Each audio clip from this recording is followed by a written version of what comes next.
अस्सलाम वालेकुम, मैं हूं यासिर जलाल। आप देख रहे हैं आपका अपना फेसबुक पेज और यूट्यूब चैनल। गिलगित बल्तिस्तान इस वक्त उस मुकाम पे खड़ा है जहां किसी भी वक्त सानिया जड़ांवाला जैसा कोई वाक़या रोनुमा हो सकता है। लेकिन इससे पहले कि ऐसा कोई वाक़या रोनुमा हो, हमें दुरुस्त हक़ाइक़ जानकर उसके मुताबिक हिकमत अमली बनाने की ज़रूरत है, क्योंकि इस वाक़े को जो इलेक्ट्रॉनिक मीडिया उस पर मुकम्मल ब्लैकआउट किया जा रहा है, रिपोर्ट नहीं किया जा रहा। सोशल मीडिया पर इस वाक़े के हवाले से खबरें सामने आ रही हैं, लेकिन वहाँ जहाँ असल खबर आ रही है तो बहुत सारी गलत मालूमात भी फैलाई जा रही हैं। गलत मालूमात फैलने से नुकसान क्या हो रहा है कि उस वाक़े को मज़ीद इश्तियाल मिल रहा है वहाँ पे लोगों को, और मज़ीद जो मामलात हैं ख़राब होते जा रहे हैं। और इसका फ़ायदा हमारा हमसाया मुल्क भारत भी उठा रहा है, और वो क्या कर रहा है कि उन गलत खबरों को बुनियाद बनाकर झूठा प्रोपोगेंडा कर रहा है पाकिस्तान के ख़िलाफ़। तो ये सारा मामला क्या है, इस वक्त वहाँ पे दो कम्युनिटीज़ आमने सामने हैं।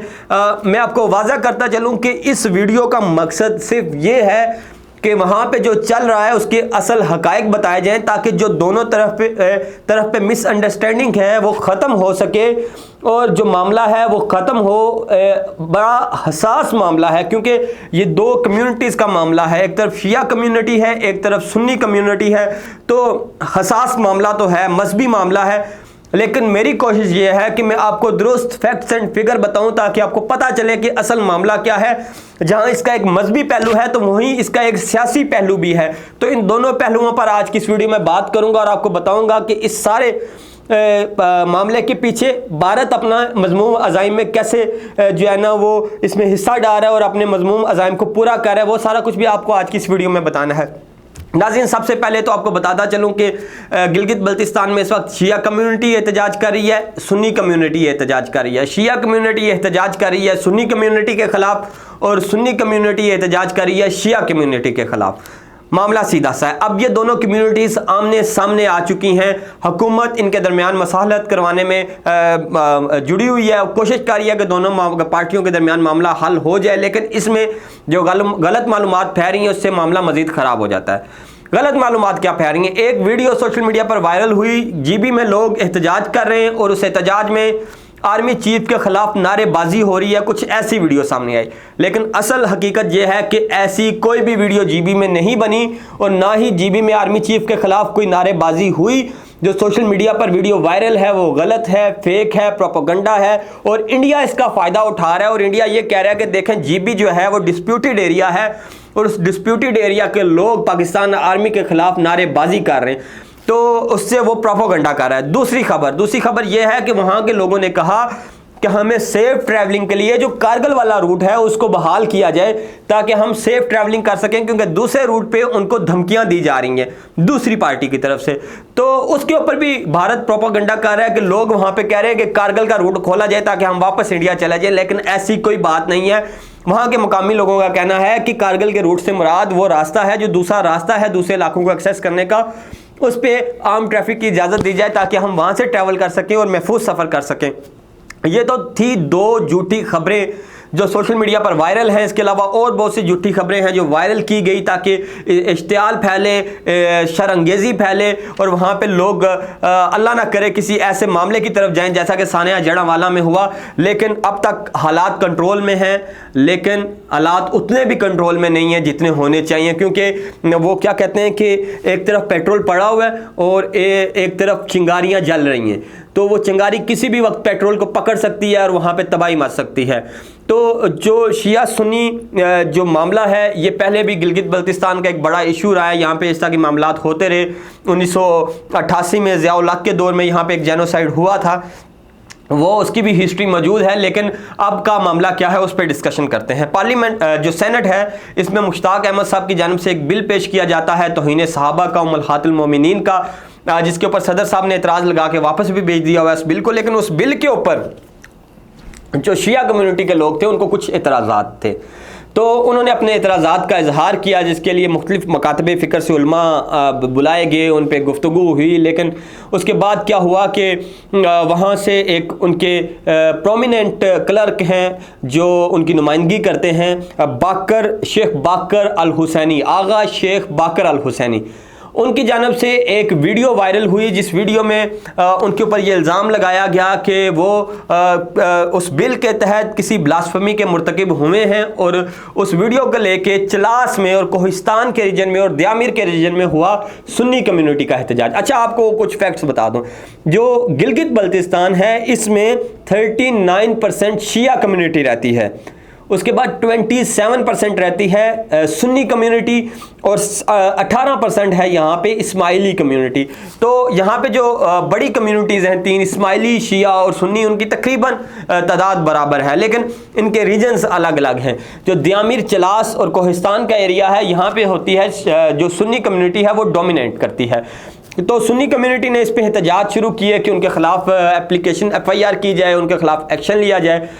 तो उन्होंने रास्ता भी बंद कर दिया, बाबू सर टाप से जाने वाला रास्ता, और फिर जो बशाम और दासू के रास्ते चलास पहुंचने वाला रास्ता है उसको मरकज़ी पॉइंट से ब्लॉक कर दिया, जिससे GB की तरफ और स्कर्दू की तरफ जो है, गिलगित की तरफ और स्कर्दू की तरफ जो लोगों की एक्सेस है वो बंद होगी, और टूरिज़्म को भी काफ़ी खासा नुकसान पहुंचा, टूरिस्ट भी काफ़ी परेशान हुए। उस मामले पे हुकूमत ने क्या किया कि एक FIR काट दी आगा बाकर हुसैनी के ख़िलाफ़, जो उनके ऊपर इल्ज़ामात थे उनको मद्देनज़र रखते हुए।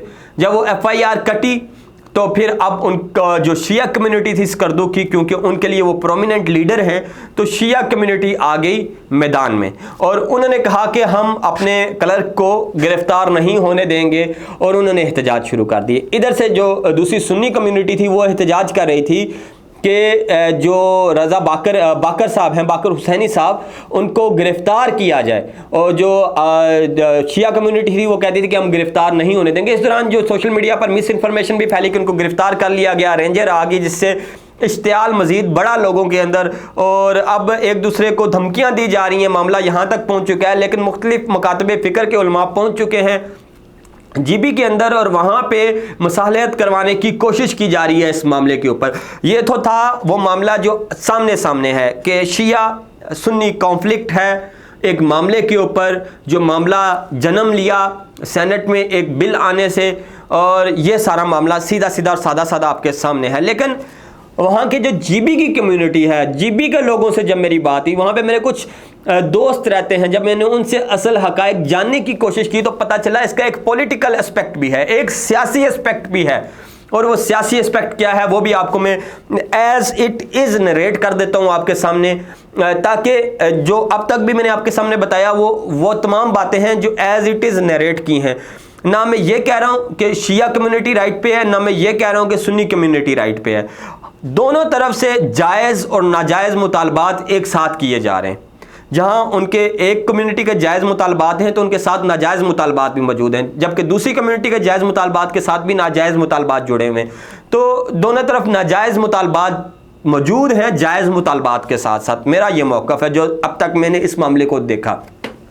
सियासी एस्पेक्ट क्या है? सियासी एस्पेक्ट यह है कि स्कर्दू में मसाइल हैं साफ़ पानी के। स्कर्दू में और भी बहुत सारे सोशल इश्यूज़ हैं जिन पे जो आगा बाकर हुसैनी है वो काम करते हैं। अब स्कर्दू का एक बड़ा मसला है साफ़ पानी का, और साफ़ पानी का एक हल परवेज़ मुशर्रफ ने स्कर्दू के लोगों को दिया था सतपारा डैम के ज़रिए। सतपारा डैम 2002 में मंजूर हुआ, 2.4 बिलियन लागत से उसने बनना था, 2004 में कंप्लीट होना था, लेकिन ताहाल सतपारा डैम कंप्लीट नहीं हो सका। सतपारा डैम ताहाल कंप्लीट क्यों नहीं हो सका? और उस पर 14 बिलियन रुपए की लागत भी आ चुकी है, लेकिन वो कंप्लीट नहीं हो सका। अब आगा बाकर हुसैनी ने ये बेड़ा उठाया और उन्होंने कहा कि स्कर्दू के पानी के मसाइल हल करने के लिए वो सतपारा डैम की तामीर खुद करेंगे, अपने वसाइल से सतपारा डैम की तामीर करेंगे, और उसके लिए उस पर काम शुरू हो गया।